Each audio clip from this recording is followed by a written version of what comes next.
દોસ્તો આ છોકરીઓએ તેના પોલીસ ભાઈ ફોન હારે વિડીયો કોલમાં વાત કરતો હોય ત્યારે આ બંને એને મારવા લાગે છે। પછી હારે કહે છે કે હું મજામાં છું, ત્યારે આર્યો કહે છે કે અરે યાર તું મજામાં તો છે ને, તારા ભાઈ ભાભી શું કરે છે?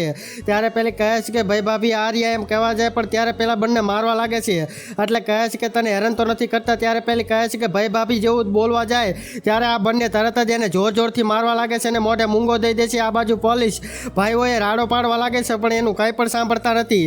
પછી મિત્રો થાય છે એવું કે આ પોલીસની પત્ની અને એનો આશિક બંને મળીને મારવા લાગે એટલે આરી કહે છે કે હું મારા ભાઈને બધી જ વાત કરી દેવાની છું કે તમે બંને મારી સાથે શું કરો છો। ત્યારે પેલી કહે છે કે તું તારા ભાઈને કહેવા લાયક રહીશ થઈ જ નહીં, પણ આ બાજુ આ પોલીસવાળો એ બધું જ સાંભળતો હોય છે આ બંનેનું। ત્યારે આરી કહે છે કે આજે અમે તને જાનથી મારી નાખવાના છીએ, તને આ લાયક રહેવા નહીં દે। ત્યારે તેનો આશિક કહે છે કે આને અત્યારે આપણે કંઈ નથી કરવું એમ કહેવા લાગે છે। પછી મિત્રો થાય છે એવું કે આ બંને રંગરેલિયા મનાવવા લાગે છે। આ બંને આશિકી લડાવવા ખૂબ જ લાગે છે અને ઓલીને બહુ જ કંદરે છે। પણ મિત્રો થાય છે એવું કે આ બંને રંગરેલિયા મનાવતા ત્યારે ત્યાં કાળે તેનો પતિ આવી જાય છે અને હવે આગળ થયું એ જોવા જેવું છે। પણ એ જોતા પહેલા એ મહાકાળીમાં આજે જે કોઈ આ વિડીયો પર લાઈક કરી ચેનલ સબસ્ક્રાઈબ કરે એના ઘરમાં કદીએ ધનની કમી ન રહેવા દેતા અને કોમેન્ટમાં જય મહાકાળીમાં જરૂરથી લખતા જજો। લાસ્ટ મિત્રો એવું થાય છે કે પોલીસવાળા બંનેને રંગે હાથ પકડી લે છે અને પછી મિત્રો ગુસ્સે થઈને ઘરની બહાર કાઢી મૂકે છે એની પત્નીને।